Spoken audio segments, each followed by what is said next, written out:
Hey everybody, today I want to take a little look around the yard. We're not going to do a full yard tour, but I do want to have a look at some of the flowers. We're well into May now and a lot of the stuff is beginning to bloom. So we can start here by the goldfish pond. We have maybe 8 goldfish left out of the 20 I put in there a week ago. It's kind of what I expect when I buy a bunch of feeders. I wait and see how many survive a week or two, and then I'll go buy several more.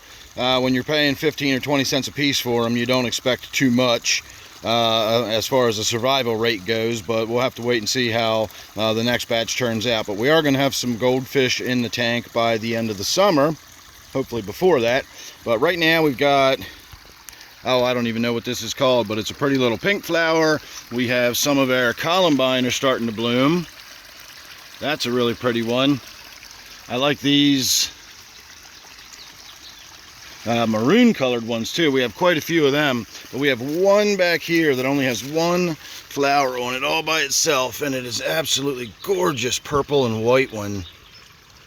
So we're gonna mark this and we're gonna collect the seeds up from that one and see if we can't get that to proliferate around the yard a little more. And then otherwise you can see we have all these other maroon columbine.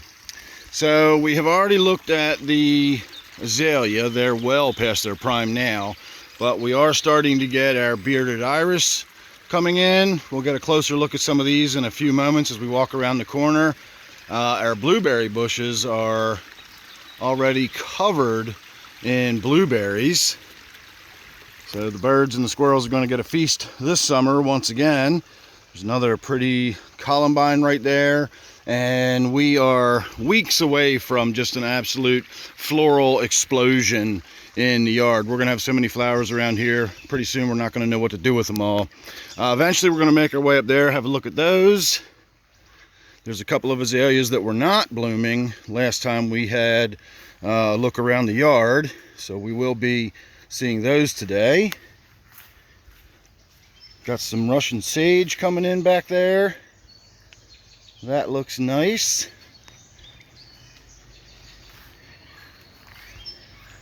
Got tons of these tiger lilies that are coming up. We're going to have lilies everywhere pretty soon. Peonies are going to be blooming soon. Here is more of those bearded lilies. I'm sorry, bearded iris. Really, really neat looking flower. So we have an allium. We have several allium that are starting to bloom. Believe it or not, that is a type of, it's in the onion family. So if you ever wondered what an onion flower looks like, it is something very similar to that. These have been cultivated to be a little more showy, but that's basically what an onion flower looks like. Still have a long way to go for our daylilies. They're not even sending up flower spikes as far as I can tell. Snowball bush over there I guess is worth having a quick walk out into the driveway to look at it. You can see my creeping Jenny down here is just going insane. This stuff is lush. I mean, it's deep.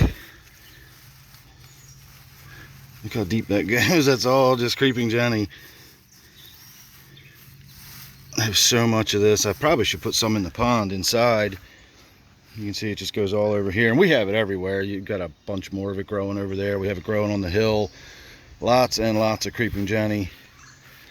Tail end of the money plants. The money plants still have a few little blooms on them. This clematis has got flower buds all over it, so that'll be blooming soon. This is a new hydrangea we just got last year. Likewise, another new hydrangea we just got. But then these snowballs here, look at the size of these things. They're just enormous. They weigh the branches down. I mean, you can see how the branches are hanging low because of the weight of these giant poof balls. Now, unfortunately, they don't have any fragrance on them because they look like they would smell amazing, but they don't. Now, it isn't going to be long before these start shedding their petals, and we're going to have even just the gentlest of breezes is going to make it look like it's just snowing white petals out here pretty soon. So we got those to look at. Nothing really going on there yet. Nothing really going on up here. We already saw that white azalea again passing its prime. Some more iris.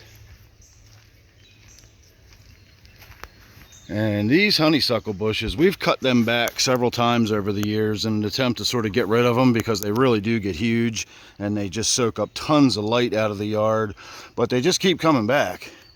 If you look at the trunk, you can see how big it used to be and how I've cut all of those huge, basically tree trunks down, and it's just sprouts right back out of it.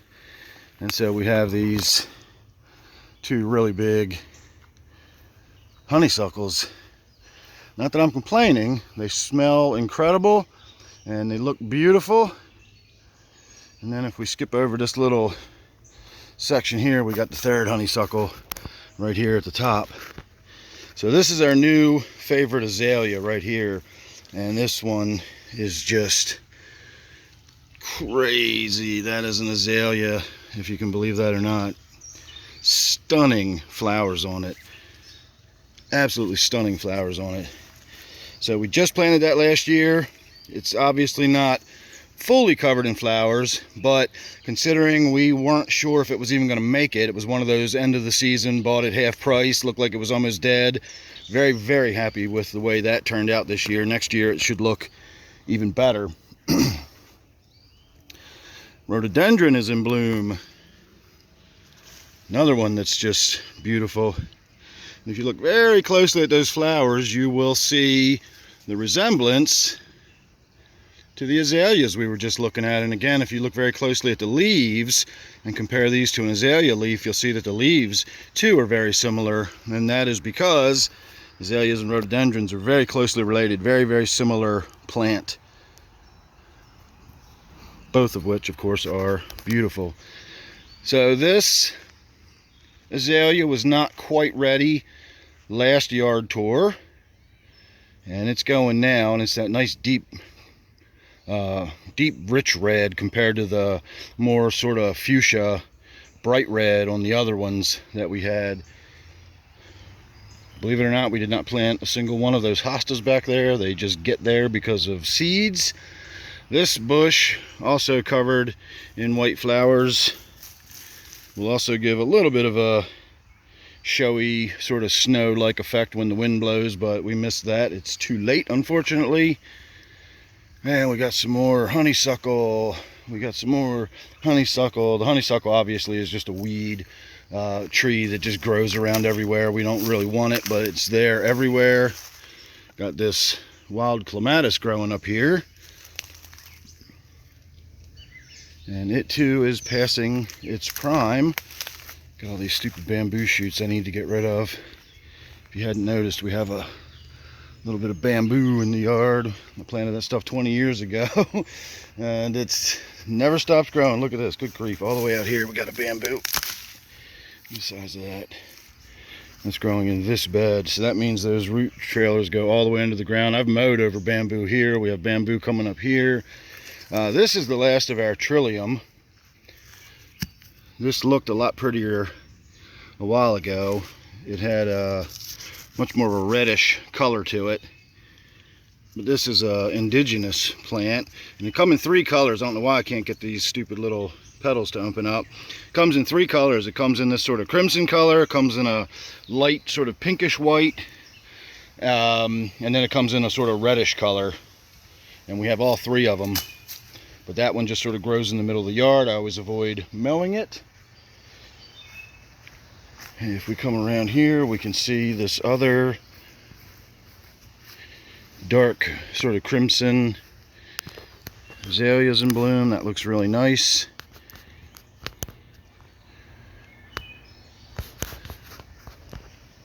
And then when we get over to the Forbidden Garden, this is called the Forbidden Garden for a reason. Once upon a time, I'll tell you the reason.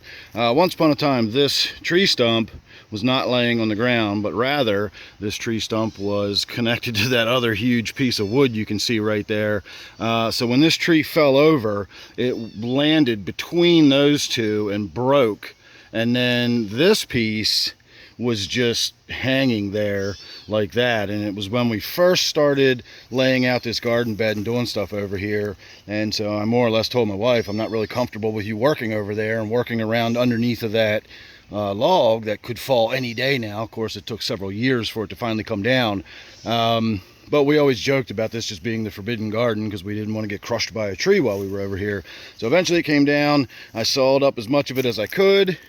Got too thick for me to go any further right there, so we just decided to sort of incorporate this part into the garden, and I actually started using it as a bit of a planter. I put some fern, I put some creeping jenny in there, a little bit of stone crop, ground cover, and we'll see where that goes. This is another great looking columbine. I don't remember planting this, I don't remember where we got it, but these blue, almost purpley blue flowers are beautiful. Love it. And we got a lot of coral bell and astilbe. We've got some false astilbe or goat's beard over here. Got astilbes. Got tons of astilbes over here. More hostas than you can shake a stick at. Again, we're still filling in at this point. Oh, this is astilbe right here. We got ghost fern, we got painted fern, we got Japanese fern, we got Korean ferns. We probably have 10 different species of fern: maidenhair, Christmas fern, cinnamon fern, hay scented fern, you know, just your basic, what I think of as wild fern. That's typically considered hay scented fern. We've got tons of that. But none of this stuff is up and blooming yet. By mid-June, when we're at peak flower, it will look absolutely amazing around here. So that's about it. I don't really see anything else flowering. These again are some of the azaleas we looked at last week. They're already kind of winding down. And I did have a request by somebody to walk around the yard and actually sort of delineate where our property lines are and show everybody exactly where everything is and where the property goes. And so I will do that, just not in this particular video. If you can see this whole tree right there, that's another honeysuckle, or probably more likely it's, nope, that's just one big honeysuckle. I was going to say it's probably several honeysuckles, but it's not, it's one. If we look down here, we can see another honeysuckle down there. That's growing in the woods. This is another honeysuckle here. So again, the honeysuckle is not a rare commodity around here. It's more of a weed than anything. One more look at this azalea that's just starting to go. I didn't even notice this one was starting to bloom, so that's another really good looking one. Beautiful, love it. It's still too cool at night for us to fully put all of the plants out, so we still have a lot of them in a greenhouse during the day. In fact, I need to open that up to let some fresh air in for them. But at night, we've been closing that up. Should be pretty much ready to get back out here in the yard and not have to worry about it. I'm pretty sure we're done with frost at this point. There's Professor Little Omen. So, all right, everybody, that was our quick look around the yard. I just wanted to get those few flowers in before they're gone, because by the time we get back into peak flower, the ones we just looked at will already been come and gone. So there you go. That was a quick look around the yard, believe it or not, at 15 minutes nearly. When we have a full look around the yard, it'll be much, much longer than that. So make sure you're subscribed if you enjoy this sort of video. I'm going out on the kayak today, so we'll be getting some more kayaking videos, fishing videos, that sort of thing. You get the idea. So if you like that kind of stuff, make sure you subscribe. Check out my other channel, this is my other channel, Dan's Outdoors and More. Check out my other channel, Everyday Fish Keeping, if you're interested in tropical fish keeping. So thanks for watching this one, and I will see you real soon on the next one.